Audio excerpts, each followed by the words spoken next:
네, 안녕하세요. 오늘 저희와 함께 살펴볼 자료는 테슬라 오디오 시스템에 대한 글인데요.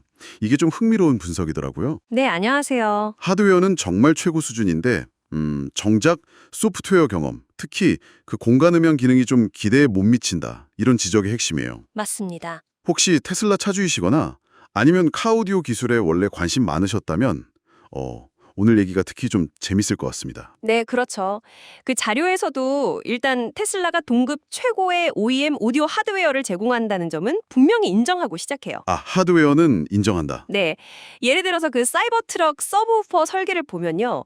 이게 단순히 스피커만 좋은 게 아니라 차체 구조나 뭐 소리 흐름까지 다 고려한 그런 세심한 노력이 보이거든요. 엔지니어링이 대단하군요. 근데 이제 바로 여기서 질문이 나오는 거죠. 과연 이 뛰어난 하드웨어가 음. 제 성능을 다 발휘하고 있느냐? 이 문제예요. 그렇죠. 하드웨어는 최고인데 그 잠재력을 소프트웨어가 좀 발목 잡고 있다. 이런 얘기군요. 네, 정확합니다. 현재 테슬라에 몰입형 사운드라는 옵션이 있잖아요. 이게 구체적으로 어떤 면에서 좀 아쉽다는 건가요? 어떤 글 보니까 뭐 $100짜리 이어폰 공간음향보다 못하다 이런 평가까지 있더라고요. 네, 그게 좀 과격한 평가일 수도 있지만 핵심은 있어요. 현재 몰입형 사운드는 주로 그 전방 대시보드 양끝 A필러 쪽 스피커를 좀 더 활용해서요. 스테레오 음장을 인위적으로 넓히는 효과에 좀 집중한다는 분석이거든요. 아, 그냥 좌우로 넓게만. 그렇죠. 그러다 보니까 소리가 좌우로 막 넓게 퍼지는 느낌은 있는데, 진짜 공간 음향의 핵심이라고 할 수 있는 그 소리의 높낮이 정보라던가 네. 아니면 개별 악기나 목소리의 정밀한 위치감 같은 거 있잖아요. 네네. 그런 게 좀 부족하다는 거죠. 그래서 선명하긴 한데 좀 평면적이다. 이런 평가가 나오는 거예요. 그러니까 단순히 사운드 스테이지, 무대만 넓히는 거랑 소리가 진짜 막 위아래, 앞뒤, 이 3차원 공간에서 들리는 듯한 경험은 완전히 다른 거군요. 네, 맞습니다. 이매진 드래곤스 빌리버 같은 곡으로 비교해서 들어보면 그 차이가 확연하다고 하던데요. 몰입형 사운드를 껐을 때, 켰을 때, 그리고 아예 돌비 애트모스 지원하면 헤드폰으로 들었을 때랑요. 정확합니다. 그래서 이제 돌비 애트모스 같은 기술이 진정한 공간 오디오의 기준으로 자꾸 언급되는 거예요. 돌비 애트모스? 네, 이게 단순히 스피커 여러 개 써서 서라운드 효과 내는 걸 넘어서요. 사운드 하나하나를 3D 공간 안에 객체, 그러니까 오브젝트로 다루거든요. 객체요? 네, 그래서 소리가 막 위, 아래, 앞뒤 모든 방향에서 사용자를 감싸는 듯한 훨씬 입체적인 경험을 주는 거죠. 악기 소리 같은 것도 훨씬 분리돼서 명료하게 들리고요. 이야, 그게 진짜 제대로 된 공간 음향이군요. 그렇죠. 이게 현재 오디오 청취 경험에서는 거의 뭐 황금 표준처럼 여겨지죠. 그렇다면 테슬라의 그 많은 스피커들, 아까 사이버트럭 말씀하셨는데 17개나 들어간다고요?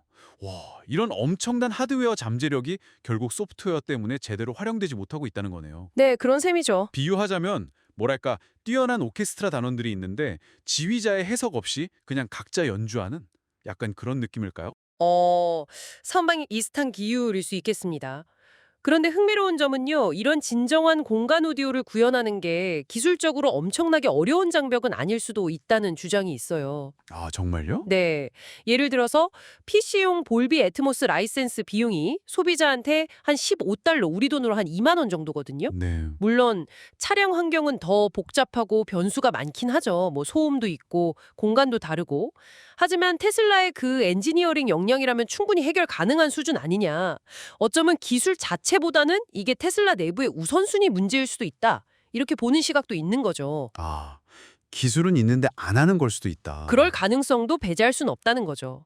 단순히 오디오 좋아하는 사람들만을 위한 게 아니라 이런 최고 수준의 오디오 경험 자체가 차량 전체의 그 프리미엄 가치를 높이는 데도 꽤 기여할 수 있잖아요. 물론입니다.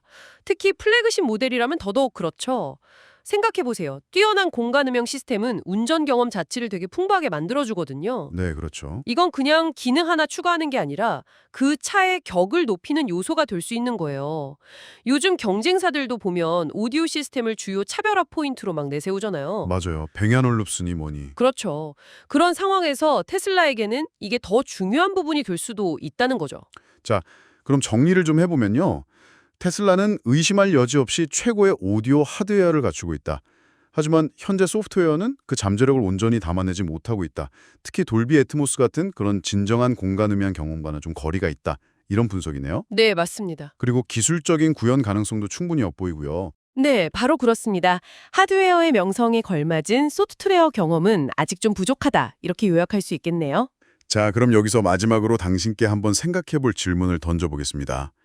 최고 수준의 하드웨어를 직접 설계하고 또 차량에 탑재할 능력을 가진 테슬라가 왜 그에 걸맞은 최고의 오디오 소프트웨어 경험은 아직 제공하지 않고 있는 걸까요? 과거의 일부 모델에서 돌비 서라운드를 지원했던 적도 있다고 하던데 다시 한번 업계 최고 수준의 몰입형 오디오 경험을 제공할 계획은 정말 없는 걸까요? 그 배경에는 과연 어떤 이유가 있을지 한번 곱씹어 보시면 흥미로울 것 같습니다.